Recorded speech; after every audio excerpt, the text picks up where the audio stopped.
Welcome back to my analysis of Life is Strange, and we're going to be talking about the endings to Life is Strange. We're going to go over both endings and talk about them in some detail. Life is Strange is famous for its downbeat endings, and there's nothing wrong with downbeat endings. They can stay in your brain for days or weeks if they're done well. The problem is that in order for you to do them well, you have to stay on theme. Your story has to hold together. And to me, it really didn't. So to me, these downbeat endings kind of missed. A weak story, happy ending can work for a weak story because nobody cares. But a downbeat ending requires a really strong, continuous story, a thread that weaves together perfectly.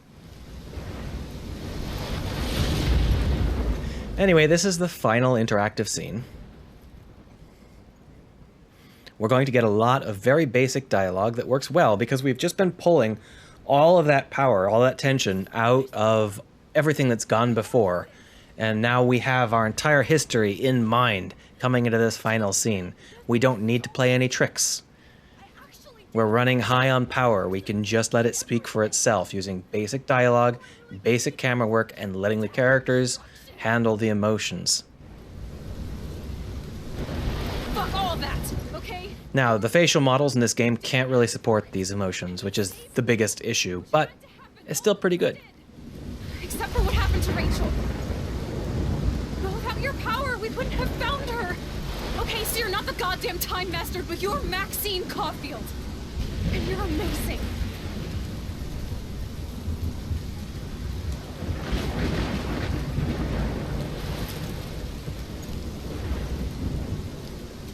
Max. This is the only way. I feel like I took the shot 1,000 years ago.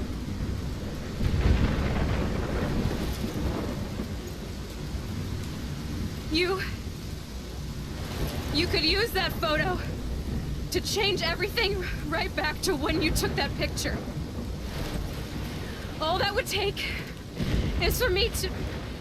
Game devs have a limit on what sort of content they can create. If you're a standard indie dev, you're not going to be able to hire a voice actress to voice your entire game. You're also going to have a rough time creating a set of models and camera work that can be used in this kind of cinematic scene. So keep in mind how much your characters can emote, because pulling out that emotion can be quite a bit harder if you don't have all of these channels. She deserves so much more than to be killed by a storm in a fucking diner. Even my stepfather deserves her alive. There's so many more people in Arcadia Bay who should live. Way more than me. Don't say that. I won't trade you. You're not trading me. Maybe you've just been delaying my real destiny. What about all the other people whose lives we saved? Are they doomed too? Actually died around you. Look at what's happened in Arcadia Bay ever since you first saved me. I know I've been selfish, but for once, I think I should accept my fate. So the emotional resonance in this scene is largely due to the pathetic fallacy, that is, the weather coming down that reflects the emotions. That's a cheap trick, and you should use it. Nobody ever felt betrayed by the fact that the weather agreed with the tone. Wherever I end up after this, in whatever reality, all those moments between us were real, and they'll always be ours. No matter what you choose, I know you'll make the right decision. Chloe, I can't make this choice. We're actually going to make the left decision. No, Max. You're the only one who can. For starters.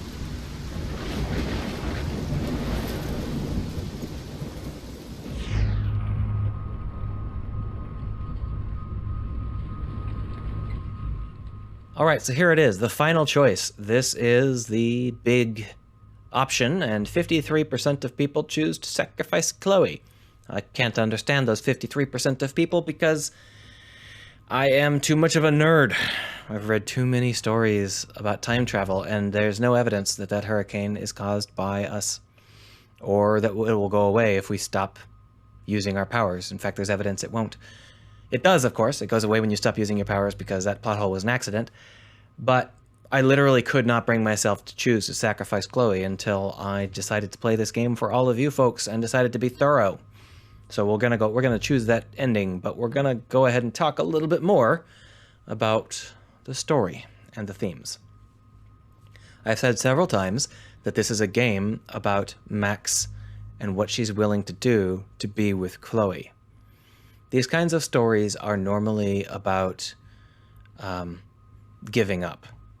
They're normally reflections of the fact that in reality, people leave, people die, people go their own way. You can't stay with them. These stories normally come from that sort of impetus and their coping mechanisms and their ways to let us reflect on the fact that we can't change reality. We can't be with them anymore. It is extremely rare for a game or a story of any kind to be about going through hell and coming out the other side still holding their hands. That's very, very uncommon. And it's super cool that this ending was not forced on us. We didn't have to choose to revert reality. We could choose to go through hell and come out the other side holding their hand. But let's go ahead and take the typical ending. Let's revert reality. Max, it's time. Chloe, I'm so sorry. I don't want to do this. I know, Max, but we have to. We have to save everybody, okay? And you'll make those fuckers pay for what they did to Rachel. Being together this week, it was the best farewell gift I could have hoped for. You're my hero, Max.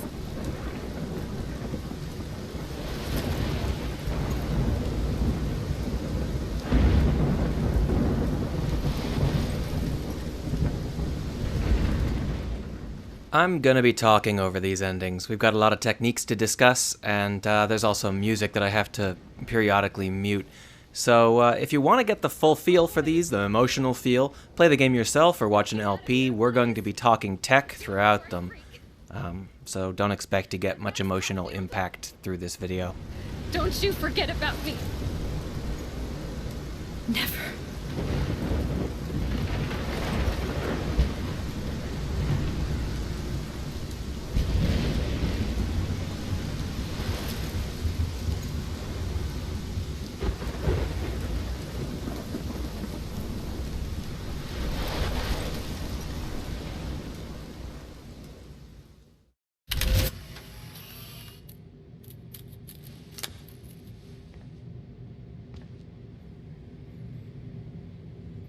Now, if you chose this ending back when you first played the game, I'd love to hear your thoughts on this ending and how much it affected you, whether you felt it went on too long, whether you felt that it connected emotionally. I guarantee you that it does connect emotionally if you play through it and you aren't disrupted by getting annoyed at plot holes or listening to some guy who got annoyed at plot holes. It's cool, Nathan. Don't stress. You're okay, bro. Just count to 3. Don't be scared. You own this school. If I wanted, I could blow it up. You're the boss. So what do you want? I hope you check the perimeter, as my step-ass would say. Now, let's talk business. I got nothing for you. Wrong. You got hella cash. The sound comes down, and they mute it, and we go through a really emotional sequence here. It's extremely difficult to write these high-emotion sequences because if the player is not buying it, then it feels more and more ridiculous. It's like doubling down on a bad hand. So you have to be very careful when you want to write, a crying scene or any of this stuff, because if the player isn't buying your sequence leading up to it, they're not going to feel the emotion correctly. That said, I think this is probably strong enough to hold up. I think most people probably got a little teary if they chose this ending.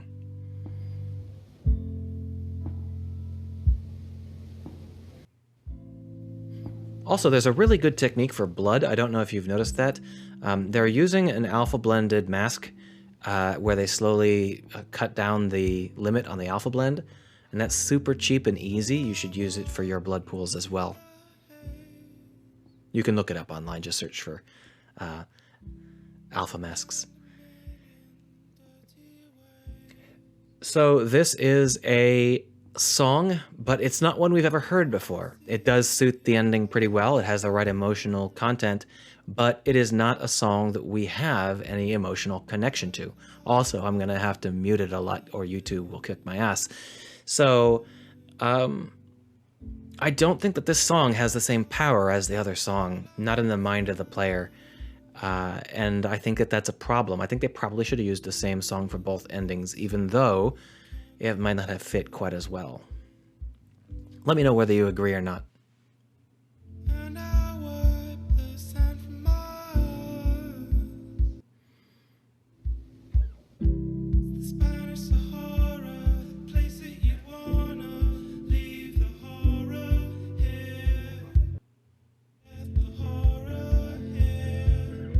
It is a good song, though. It could have easily held up as the primary song. It just wasn't the one they chose.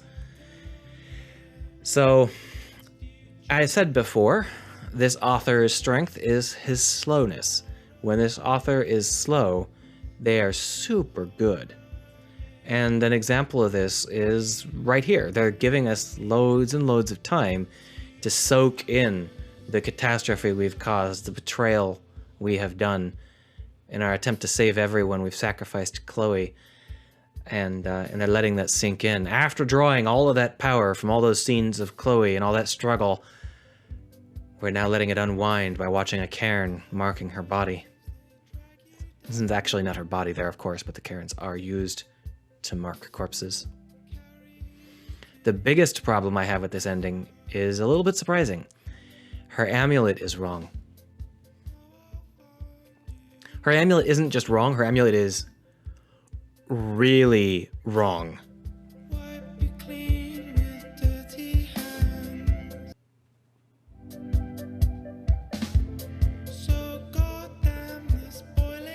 Why isn't it bullets? Where the hell's the bullet amulet? Why the heck are you wearing some stupid deer? I understand the deer is some kind of spirit animal thing, but it doesn't matter. The connection here should be at a character level. Those should have been the bullets. That actually makes me angry. I actively get angry that they chose to make that a deer instead of bullets. But the rest of it is, I think, fairly well done. I don't know if I would have let it go on for this long, but as I said, I'm not as emotionally invested as the average player in this ending. I think that you'll have to tell me whether you think this went on too long. I probably would have cut it shorter by about 10 or 15 seconds. That said, you do have to give the player a lot of time to unwrap how they feel in their head, and that's something that a lot of people don't do right in their games, in their videos, and that sort of thing. Instead of just cutting straight away to an ad or whatever, you let it linger and you let the player work through it. Maybe put in some really powerful music to force them to cope. You stay a little bit far back. You don't have to zoom in on everyone's tense emotions. You can let the player work the emotions out for themselves with relatively small cues. Trusting the player to feel is a very powerful technique that isn't used very often. You do have to set it up, though. You have to give the player a reason to feel and a way to feel, and that's something that this game does very well.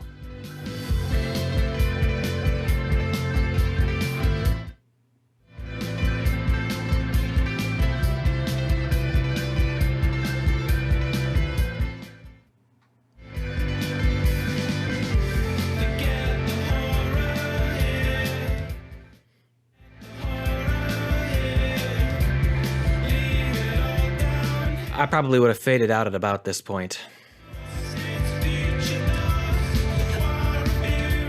I would have arranged things a little bit differently, maybe. But of course, I wouldn't have ever made this ending in the first place. As we said, if you're writing it, it's going to be a different game.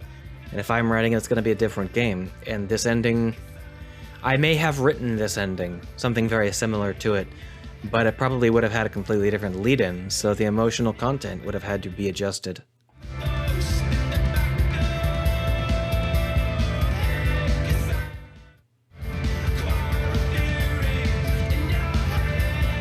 The idea of showing everyone as you move into the ending is an old one and a good one. Lots of games do that. They give you like a summary of what all the characters do after the game is over. I've always found that to be very powerful, and we're getting kind of a short version of that here, where we can see all the people who survived. We can see them still alive, and we can even see this blue butterfly, which still stands for Chloe. It does not stand for the butterfly effect. If the author intended it to stand for the butterfly effect, they failed, because it stands for Chloe and our memories of Chloe, which we'll always have.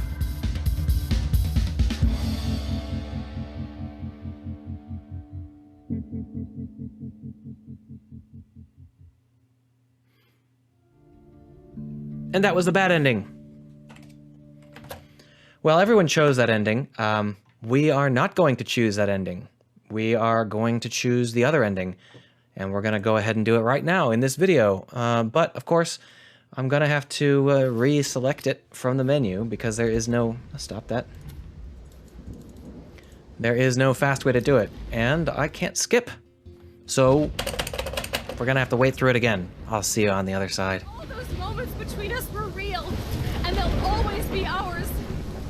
No matter what you choose, I know you'll make the right decision. Yep, this time we are, in fact, going to take the right choice. I can't make this choice. No, Max. You're the only one who can.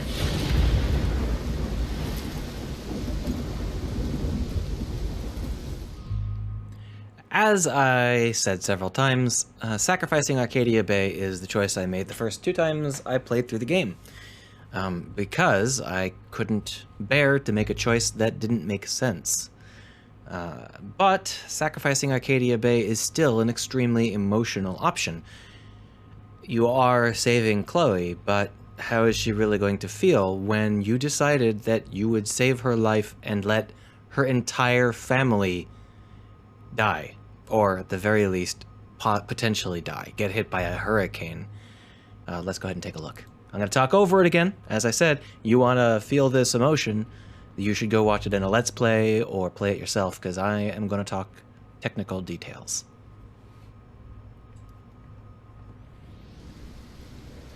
Max? This very simple tearing up of the photo is amazingly good. Not anymore. She really didn't even have to say that.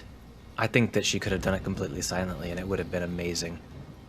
Blowing away in the hurricane that she caused. Really nice. Max.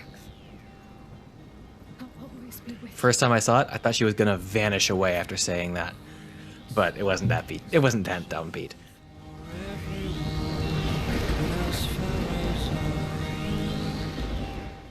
This is the correct musical choice. This is the song that has the most emotional investment from us.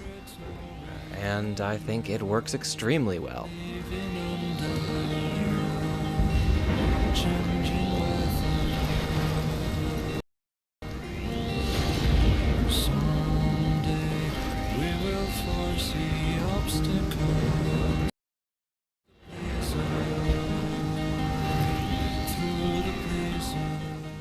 I really like Chloe's facial expressions in these scenes. And what would your facial expression be if someone decided that your life was worth more than everyone you'd ever met and the city you grew up in? Live together.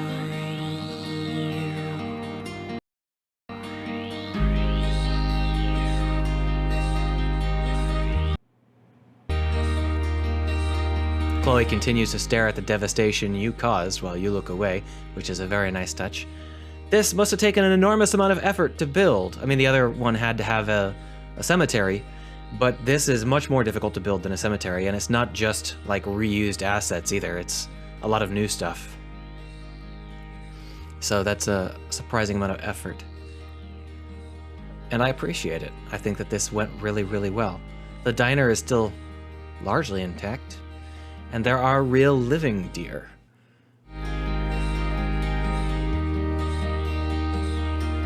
life goes on. hide and seek in waterfalls. We were younger.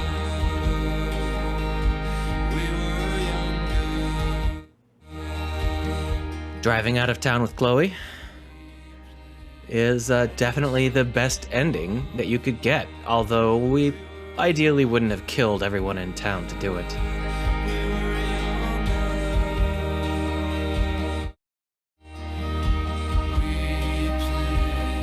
One thing that's easy to forget is that during an ending like this, the personal touches are the most important ones. In this case, a literal personal touch. Your characters are done with their journey. It's nice to see the city sprout with green flowers, or the demons crumble into dust, or whatever. But what really gives a story that poignance is how the characters feel at the end of their journey. We will force the obstacles through the blizzard. Through the blizzard. Well, I feel that that was a stronger ending by a lot. I really, really enjoyed this game. I got stuck a couple of times on the fact that I got annoyed at various plot holes that were so bad that they caused me to make bad decisions. But putting aside the plot holes, the emotional content of the game is extremely good, and you should definitely study it, and you can learn so much from it. Now, this was the last episode of us analyzing the game proper, but we did learn a lot of lessons, and I think what I'm going to do is make a couple of episodes going over those lessons, specific things, specific kinds of techniques that we can learn from this game. And I think that we'll learn a lot if we examine it more diligently. That said, you can learn a lot from nearly any game if you study it more diligently. Whatever your own talents are, they will bloom brightest when you are able to look at how other people have done things and learn their techniques and employ them yourself. Maybe the biggest thing I hope that people can learn from this game is how to inject some actual character into their games. And I don't mean making more appealing characters, I mean making the games be about a personal story of some kind.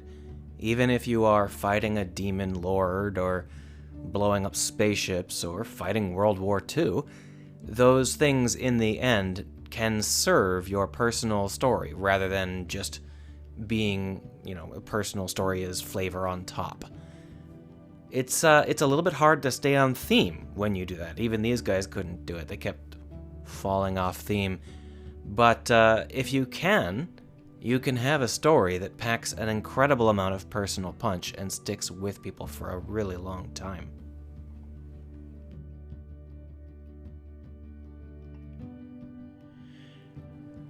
To be honest, analyzing this game makes me want to make a game that is a lot like it. And that is one of the greatest compliments that you can pay to a game. The idea that this game is so inspiring that you want to see what's over the next hill, even if you have to build the next hill yourself. Many people have actually been inspired by this game to the extent of doing more stuff. There is a fan game, maybe more than one. There are dozens and dozens of comics and fan art elements and all sorts of stuff. This game really does strike a chord with a lot of people, and it's easy to see why. The emotional resonance is extremely powerful. The writing is extremely good.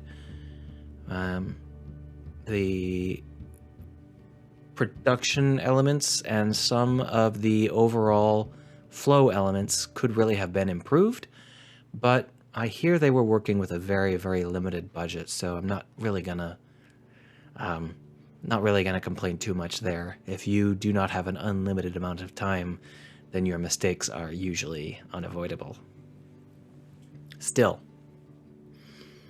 please do not put serial killers in your game unless your game is about surviving a serial killer attack, or like hunting a serial killer down.